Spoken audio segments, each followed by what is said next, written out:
Lil Durk's always been known to stand on business, especially when it comes to people crossing the line or messing with him in his circle. If you with anybody that harm my people, I can't with you.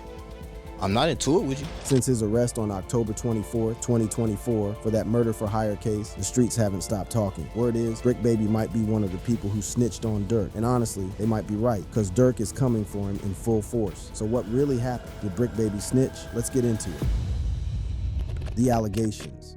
The streets have been buzzing mad crazy with word that Lil Durk has put Bricc Baby on blast for allegedly snitching on him. This whole situation got the rap game in shambles, with fans going at each other's necks on social media about who's keeping it 100 and who's moving like a rat. Lil Durk got snatched up by the feds on October 24, 2024, facing some heavy murder for hire charges connected to the 2022 death of Xavier Robinson, aka Lil Pab, Quando Rondo's cousin. The moment Durk got booked, everybody started pointing fingers, and Bricc Baby ended up catching all the heat as the suspected snitch in the cut. These charges ain't just coming out of nowhere. They're tied into Durk's whole history of beef. His situation with Quando Rondo has been straight fire, all stemming from that Atlanta shootout in November 2020 that left King Von dead. After Von got packed out, the feds claimed Durk put a bag on Rondo's head, which supposedly led to that 2022 hit attempt where they ended up bodying Lil Pab instead. For Durkio, this latest case is the most serious smoke he's ever faced. Back in 2012, he was just trading diss tracks with Lil Jojo, and in 2014, he had that little situation with Chief Keef that they squashed. But this Quando beef got real bodies dropped, and the feds all in his business. The alleged plot against Rondo shows how rap beef can go from just spitting bars to catching major cases, especially when you got cats like Bricc Baby who might be telling tales. On every social platform from Reddit to X, fans been dissecting every little connection between Durk and Bricc Baby. People saying Bricc Baby is co-conspirator, for in the paperwork, supposedly the one who gave up Quando Rondo's location to Durk's squad, Only the Family, OTF. Whack 100 took it to another level when he straight called out Bricc Baby as a rat during DJ Academic's live stream. Meanwhile, some dude on X claimed Durk dropped a whole 100 bands on Bricc Baby for setting up the Lil Pab hit, which only made the whole situation more heated. On Reddit, these rumors been spreading like wildfire. In a thread about Bricc Baby's alleged involvement in the Lil Pab situation, one user dismissed the whole thing, saying, "Who gives a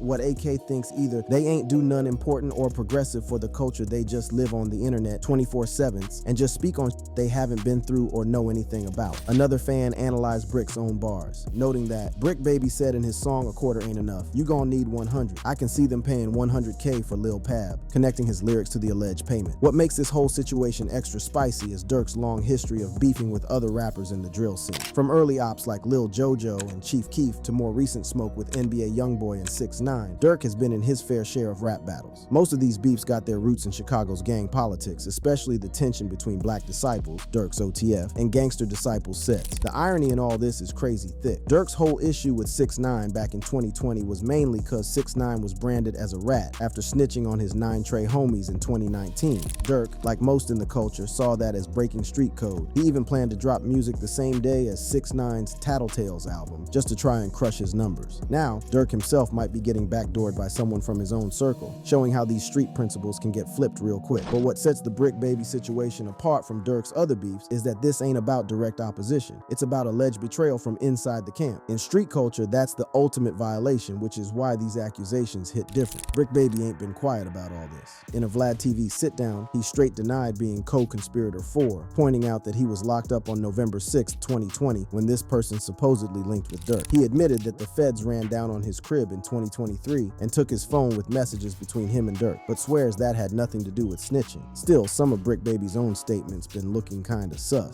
In another Vlad TV interview, he made a hypothetical comment that being broke might have tempted him to give up info in the past, though he claimed he never actually did it. Check how Bricc Baby breaks down the street. Politics in this clip. You gotta pray that the dudes that you mess with, you gotta pray that these dudes don't never turn on you, because it's so much betrayal and like disloyal going on. It don't matter how much you give them, it don't matter what you do for them.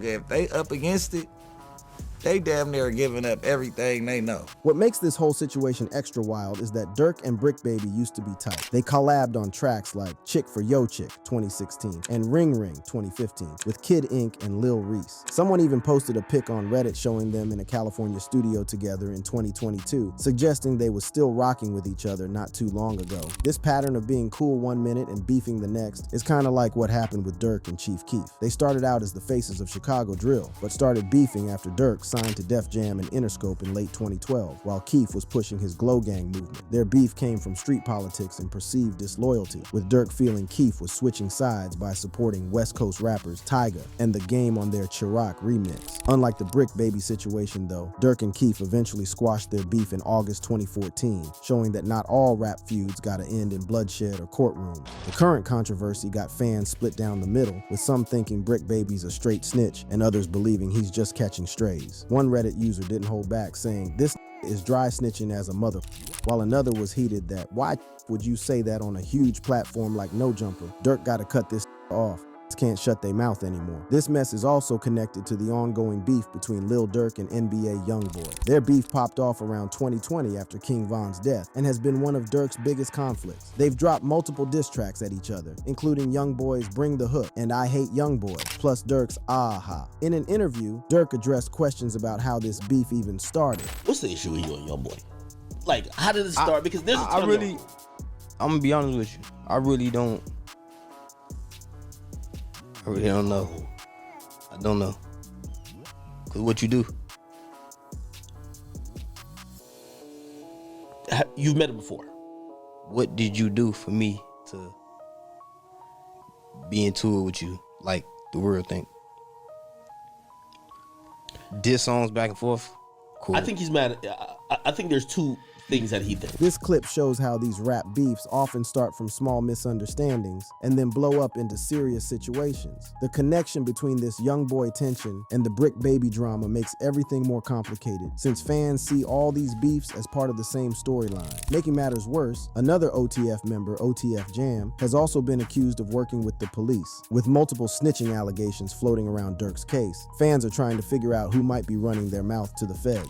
On April 9th, 2025, an ex-post claimed that No Jumper broke down newly surfaced federal paperwork tied to Bricc Baby's wiretaps, where he allegedly said wild stuff and faced snitch allegations. The next day, another post said Bricc Baby got denied bond after federal authorities used No Jumper podcast footage as evidence. These new developments suggest the feds got some serious dirt on Bricc Baby, though the details are still murky. The controversy around Bricc Baby ain't just about him potentially talking to police. It's also about his past statements that some see as dry snitching, basically implying criminal activity without directly saying it. Back in February 2023, Bricc Baby suggested that people can't tell Durk to slide for Von anymore, hinting that Durk had already got his get back for King Von's death. These kinds of comments got people questioning his loyalty and discretion, the street codes. Hip-hop's unwritten rules about loyalty and snitching are the heart of this whole controversy. The accusations against Bricc Baby hit so hard because they violate one of the most sacred principles in street culture: never talk to the cops. The severity of Lil Durk's legal troubles has everyone speculating about who might be working with the feds. Durk's facing charges of conspiracy to commit murder for hire resulting in death, and use of firearms in furtherance of a crime of violence resulting in death. If he gets convicted, he could be looking at a life bid. This case revolves around some deeply personal beef. Federal prosecutors allege that Lil Durk orchestrated the murder for hire plot to get back at Quando Rondo for King Von's death back in 2020. The cycle of violence in this situation shows how street loyalty and revenge can have deadly consequences. Durk's beef with Quando Rondo stands out from all his other conflicts. Unlike his temporary issues with Chief Keef, which they squashed in 2014, or his mostly online back and forth with Tyga and The Game, the Rondo situation has real bodies attached to it. It's the most serious escalation of any of Durk's beefs, with legal consequences that could end his career and freedom. The Rondo situation also shows how the music industry and street life have become dangerously intertwined. According to the feds, Durk allegedly offered a $50,000 killer's fee plus opportunities through OTF to whoever carried out the hit. Using music industry perks as part of a murder scheme shows how blurred these lines have become in drill culture. This ain't the only time Durk has been linked to violence against ops. After FBG Duck got murdered in August 2020, Durk paid tribute to him during a 2024 Chicago concert, showing Duck's picture alongside other dead rappers. This move caught heat from Duck's mother, who filed a lawsuit in October 2024 claiming Durk, OTF, and King Von were involved in Duck's death. While 6 dudes got convicted for Duck's murder in January 2024, the lawsuit claims OTF played a part, adding another layer to Durk's legal drama. Lil Durk himself has talked about how King Von's death affected him and created pressure for payback. In this interview clip, he breaks down the complex street politics. The whole situation that happened Listen, man, with Quando. How we live and how we go by our and I'm speaking for the whole Chicago. You ain't there. Shut the fuck up. You weren't there. So you made a diss and said something about Von. That's why I don't with you. You ain't did. You did zero. In reality.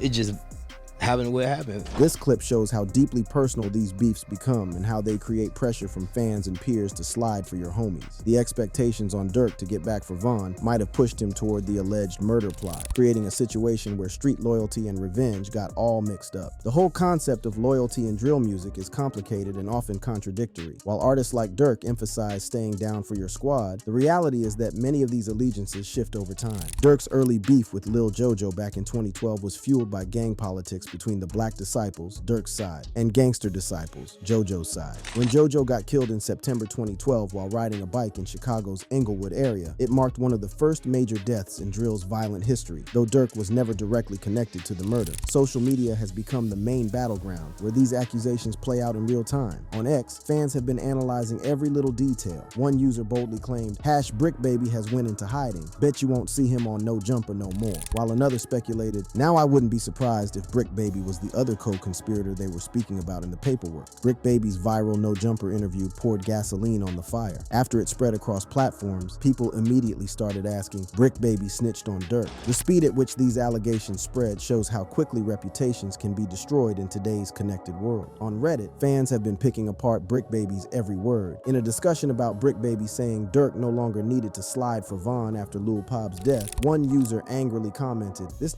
is dry snitching as a mother."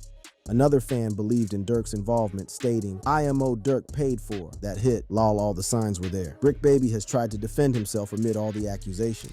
In an X post from October 25th, 2024, he claimed he wasn't snitching but was just trolling, trying to play off the allegations as misunderstandings or jokes. The controversy has also sparked debate about what actually counts as snitching in today's hip-hop landscape. Some argue that Bricc baby's public statements, while not directly cooperating with authorities, still break street code by suggesting criminal activity. Others point out the hypocrisy of rappers who talk about crimes in their music but call others rats for similar behavior. The snitching allegations against Bricc baby mirror similar accusations Durk has made against others in his beefs. His issue with 6ix9ine was largely based on 6ix9ine's cooperation with authorities against his 9 Trey Gangsta Bloods associates in 2019. Durk, like many in rap, saw this as violating street code. The irony that Durk might now be facing betrayal from someone in his own circle adds another layer to the situation. This internal conflict about the boundaries of loyalty and self-preservation gets even more complicated when considering the serious legal consequences at stake. As 1090 Jake pointed out in this interview about Durk's co-defendants, and I said,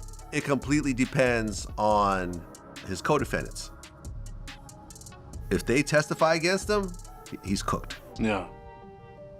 If everyone stays quiet, he'll be good, but it's a little hard for the actual shooters that have been caught, that are confirmed that they're the shooters, to just say, yeah, I'll do life in prison. Like, okay, no problem. This assessment highlights the harsh reality of federal cases. Loyalty often has limits when facing decades in prison. The 5 co-defendants in Durk's case, Kayvon London Grant, DeAndre Dontrell Wilson, Keith Jones, David Bryan Lindsay, and Asa Houston, are each facing impossible choices about cooperating versus staying loyal. The alleged murder-for-hire plot itself shows the dangerous mix of street loyalty and violence. According to federal prosecutors, Lil Durk allegedly offered a $50,000 killer's fee, plus music music opportunities through OTF to those who carried out the hit. This blurring of lines between the music industry and street violence shows how loyalty can be bought and sold with deadly results. Another interesting aspect of this case involves how Durk and his associates communicated. Prosecutors claim that Durk used coded language to discuss the plot, like telling associates, "Don't book no flights under no names involved with Sick Me." This awareness of potential surveillance shows a sophisticated understanding of legal risks, making any potential cooperation by associates even more shocking to fans. The aftermath of King. Von's murder continues to affect the whole hip-hop community. Von, who was killed in November 2020 outside an Atlanta club during a confrontation with Quando Rondo's crew, was a close homie of Durk. His death created massive pressure for revenge, with fans online constantly asking when Durk would slide for Von. This pressure shows how street codes are reinforced by fan communities online. Social media comments demanding revenge create an environment where violence becomes expected and even celebrated, putting artists like Durk in impossible positions between legal trouble and maintaining their street cred. Quando Rondo has responded to the tensions with Durk and Bricc Baby, suggesting the beef is far from over. In a March 2024 post on Reddit, fans discussed Quando's statement, "It's time to make the score 2-1," which many took as a threat of more violence. This ongoing cycle of threats and potential retaliation shows how these conflicts extend beyond just the artist to involve their entire crews and fan bases. Interestingly, Rondo has since expressed a desire to squash the beef, citing his Muslim faith and a September 2024 conversation with a Muslim advisor urging reconciliation. His October 2024 Instagram post about forgiveness was seen as referencing Durk's arrest, suggesting at least one side might be willing to end the cycle of violence. However, with Durk facing serious charges, any potential peace seems unlikely for now. The controversy surrounding Bricc Baby also reveals the complicated relationship between Los Angeles and Chicago street politics. As an LA-based rapper with ties to the Rolling 60s Crips, Bricc Baby's connection to Chicago-based Durk shows how regional boundaries in hip-hop have become increasingly blurred. This cross-regional networking creates complex loyalties and potential conflicts when legal issues arise. The federal case. Lil Durk's legal troubles put a massive dark cloud over this whole controversy. The detailed federal case against him shows both how serious his situation is and why all these snitching allegations have been popping up. The charges against Durk come from an alleged plot to smoke Quando Rondo as payback for King Von's death. Though Rondo survived, his cousin Saviaya Robinson, Lil Pab, got killed in the August 2022 shooting in Los Angeles. Federal prosecutors claim Durk orchestrated and bankrolled this operation, offering a $50,000 killer's fee and music opportunities through his OTF label. Federal prosecutors allege Durk was caught trying to flee the country, booked on flights to Italy, Switzerland, and the UAE. This apparent attempt to duck justice likely played a big part in the judge's decision to deny him bond. The evidence against Durk seems heavy. Prosecutors have financial records, phone records, text messages, surveillance footage, and even a recorded jail call from co-defendant Keith Jones, allegedly referencing Durk's disappointment that Rondo wasn't killed, stating, "The big one, we missed him." This mountain of evidence led a judge to deny Durk bond, citing his bread, influence, and flight risk. Making matters worse, prosecutors have also raised concerns about his potential involvement in another body in Chicago, likely referring to the January 2022 killing of Stephon Mack, though he hasn't been charged for that yet. The case's complexity is reflected in its timeline. Originally set for January 7th, 2025, the trial was pushed back to October 14th, 2025, due to the massive amount of evidence, over 230 gigabytes of digital material and 20,000 pages of documents. This extended timeline increases pressure on co-defendants who might be thinking about flipping. 1090 Jake gives a sobering take on how bad things look for Durk. I think the question shouldn't be, will he beat it? I think the question should be, will he survive it? What do you mean? Well, I don't necessarily think you're just beating a Fed case like that. I think there's gonna be a difference where, 5 years, yeah, you'll survive that. 10 years, you'll survive that. A 80-year sentence plus life, you're not making it, The federal case might include even more disturbing elements than initially reported. According to Chicago-based YouTuber Trench's News, there might have been a rat placed in the cell of one of the co-defendants. So why is he in Illinois River? The feds put an informant in his cell, put in an informant. And the thing about this is the man is gonna say the reason why he told his cellie this is because he was scared and that he needed protection. but I'm finna read it off the paperwork. This suggests that federal authorities may have planted an informant in the cell of co-defendant AJ, likely referring to Asa Houston, who allegedly recorded conversations about the murder-for-hire plot. Durk's current legal situation is way more serious than his previous issues with the law. While he's faced charges before, including a 2019 Atlanta shooting case that got dropped in 2022, the current federal case carries the most severe potential consequences. This pattern of escalating legal troubles mirrors the increasingly serious nature of his musical beefs, from early Chicago-based conflicts to interstate operations with deadly outcomes. But where exactly does Bricc Baby fit into all of this? Despite all the rumors, his name doesn't appear in the official court documents related to the case against Lil Durk. He's not listed among the 5 co-defendants, and no public evidence directly connects him to the case. However, the claim that federal agents raided his spot in 2023 and took his phone containing messages with Lil Durk adds an interesting twist. If true, it suggests authorities might have considered him relevant to their investigation, even if he hasn't been formally charged. The botched execution of the alleged hit provides another fascinating aspect of this case. According to Trench's News, the shooters made some rookie mistakes during their getaway. Now, in the process of them doing all this, they didn't realize that they had their phone in the car and they locked the car door. So when they try to run back to the car after the murder, the car doors was locked.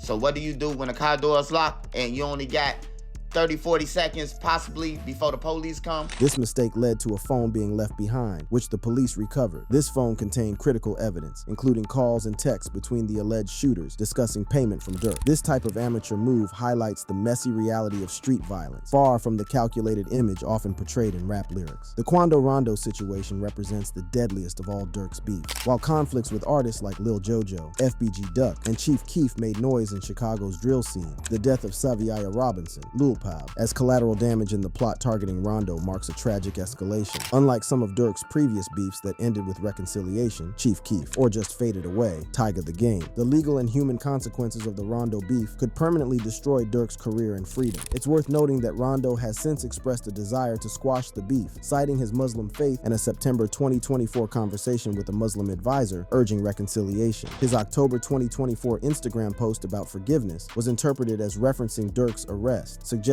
at least one side might be willing to end the cycle of violence. However, with Durk now facing serious charges, any potential peace seems unlikely in the near future. The broader implications of this case extend beyond Durk and Bricc Baby. The use of rap lyrics as evidence has sparked significant controversy, with critics arguing it criminalizes artistic expression. Prosecutors have reportedly cited Durk's lyrics in building their case, raising concerns about the blurring of lines between art and evidence. Despite being locked up, Durk has continued to maintain his music career. His recent album Deep Thoughts, released in March 2025, contains introspective tracks, but notably lacks direct references to the case or Bricc Baby. This suggests a strategic decision to avoid creating additional evidence through his music while his legal situation unfolds. The stakes in this case go way beyond potential prison time. For artists like Durk and Bricc Baby, their whole identities and careers are built on credibility within hip-hop culture. Snitching allegations, whether true or not, can permanently damage reputations and end careers. This explains the aggressive denials from Bricc Baby and the intense speculation surrounding every aspect of this case. The impact on Chicago's drill scene has been major. As one of the biggest names in Chicago drill, Durk's legal troubles have cast a shadow over the entire movement. His situation highlights the dangers facing artists who come up from neighborhoods plagued by violence. The very authenticity that boosts their careers can also lead to devastating legal consequences. The Baby's connection to this controversy adds another interesting angle. In an interview, Durk broke down how he handled the Baby's collaboration with NBA YoungBoy, showing a pragmatic approach to industry relationships. I DM'd the Baby and told him, I'm like, hey fam, I'm like, whatever you got going on, y'all doing the tape, I'm like, that's y'all. You feel me? That's when the other came out, oh man, doing the white flag in my DM. Ooh. No, that's what he supposedly said. This clip shows how complex these industry relationships can be, with artists trying to navigate personal loyalties, business opportunities, and street cred at the same time. Durk's approach to Day Baby suggests a more nuanced understanding of hip-hop politics than the strict street codes might indicate, raising questions about how the Bricc Baby situation might have been handled differently. The Bricc Baby controversy also has parallels to Durk's other recent legal drama. In October 2024, FBG Duck's mother filed a lawsuit claiming Durk, OTF, and King Von were were involved in Duck's August 2020 murder. This followed Durk showing Duck's image during a 2024 Chicago concert tribute to deceased rappers, a move many called hypocritical. While 6 dudes got convicted for Duck's murder in January 2024, no direct evidence has publicly connected Durk to the killing, though the lawsuit claims OTF was involved. Several of Durk's associates have also been caught in the crossfire of his legal troubles with serious consequences. Of all his beefs, the body count has been particularly high. Lil Jojo was killed in 2012, FBG Duck was murdered in 2020, and Saviaya Robinson, Lil Pab, died in 2022 as collateral damage in the Quando Rondo situation. Meanwhile, several others connected to these beefs are facing their own legal problems, including Quando Rondo, 6ix9ine, Famous Dex, and G Herbo. Now back to Bricc Baby. Whether the dude actually snitched on Durk or is just catching heat from unfounded rumors remains unclear. What is clear, though, is that the allegations against him reflect the intense pressure and paranoia surrounding federal cases in hip-hop. In an industry where loyalty is everything, just the suggestion of working with police can permanently destroy reputations and careers. The coming months will be a tough ride for Lil Durk as his legal team prepares for the October 2025 trial. With his freedom on the line, the question of who might be cooperating with authorities takes on life-changing significance. Thank you for watching. If you enjoyed watching this video, click on one of the boxes playing on your screen to watch more similar content.